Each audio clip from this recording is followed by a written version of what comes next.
Pengumuman, sebelum lanjut ke videonya.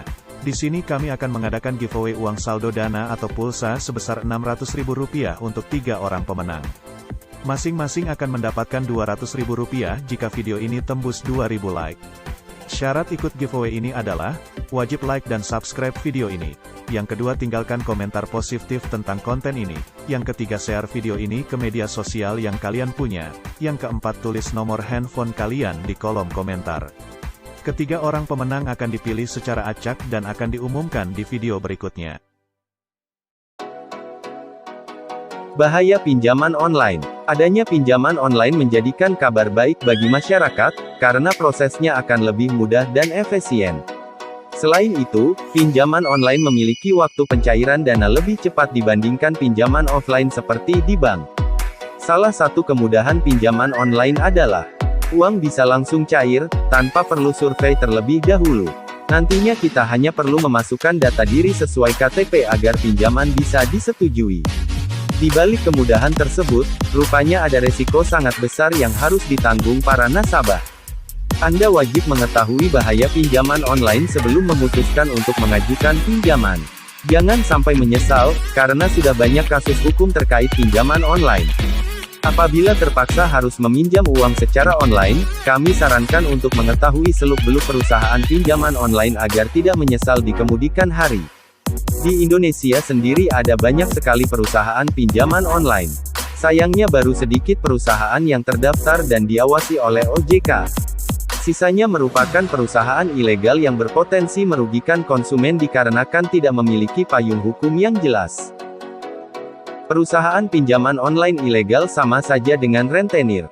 Meskipun beberapa orang sudah mengetahui bahaya pinjaman online ilegal, namun tetap saja ada orang yang nekat meminjam uang dari perusahaan tersebut. Padahal ada banyak sekali bahaya yang mengintai mereka.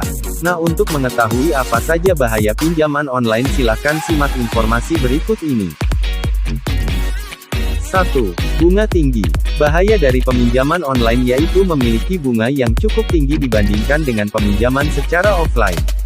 OJK belum memiliki ketentuan batas bunga peminjaman, sehingga untuk bunga peminjaman online masih simpang siur. 2. Dikejar oleh debt collector. Sudah menjadi rahasia umum bahwasanya perusahaan pinjaman online menggunakan debt collector untuk menagih hutang para nasabahnya. Namun seringkali para debt collector menagih secara paksa. Bahkan tak jarang ada debt collector yang memberikan berbagai macam ancaman yang bisa membahayakan keselamatan para nasabah. Setiap ancaman yang diberikan akan memaksa peminjam untuk mengembalikan uang pinjaman beserta bunganya. Lebih gilanya lagi, biasanya debt collector akan menghubungi nomor kontak yang tersimpan di dalam smartphone, karena secara tak langsung kita memberikan izin pada aplikasi pinjaman online untuk mengakses nomor kontak telepon yang tersimpan di smartphone. 3. Data pribadi terancam. Saat mengajukan pinjaman online, nasabah diminta mengisi data pribadi melalui aplikasi pinjaman online. Namun, data pribadi yang diisi sebetulnya sangat berbahaya. Data yang telah data masuk bisa disalahgunakan apalagi jika meminjam lewat perusahaan ilegal. Tentu kalian tidak ingin data pribadi diumbar ke orang lain, seperti nama lengkap, tanggal lahir, alamat, del. Oleh karena itulah kalian harus hati-hati saat meminjam uang secara online. Pastikan meminjam dari perusahaan yang terpercaya dan terdaftar di OJK. Jangan sampai meminjam uang dari perusahaan abal-abal yang hanya akan merugikan di kemudian hari. 4. Plafon pinjaman rendah. Jika kalian ingin meminjam di peminjaman online, pihak perusahaan tidak akan memberikan dana yang cukup tinggi. Pinjaman yang diberikan hanya sekitar 1-2 juta saja. Nah, bagi kalian yang ingin meminjam dana cukup tinggi pada peminjaman online, cara ini tidak efisien. Lebih baik, meminjam dalam bentuk offline seperti bank agar dapat meminjam dana cukup tinggi serta rendah bunga. 5. Denda cukup besar. Ketika salah satu nasabah pinjaman online tidak membayar cicilan setiap bulannya, maka akan dikenakan denda. Nasabah telat membayar cicilan wajib membayar denda juga bunga. Denda yang diberikan oleh nasabah cukup tinggi.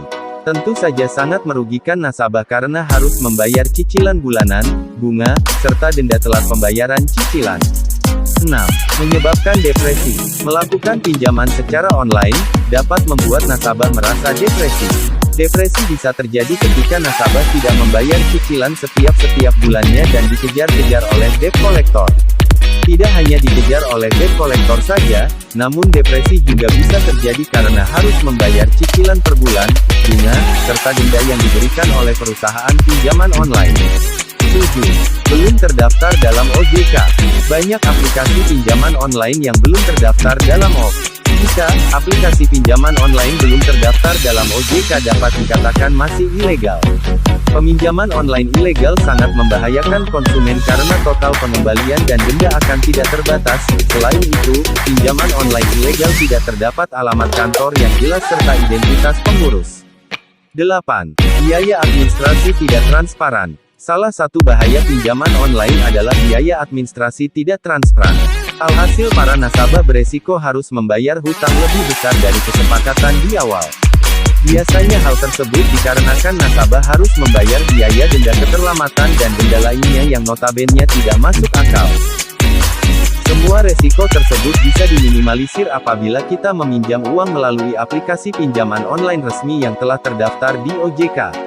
OJK sendiri telah mengawasi ratusan perusahaan fintech agar hak-hak konsumen tetap terjaga sehingga terhindar dari resiko serta bahaya pinjaman online di atas. Terima kasih sudah menyaksikan konten kami ini, sampai jumpa di konten-konten selanjutnya.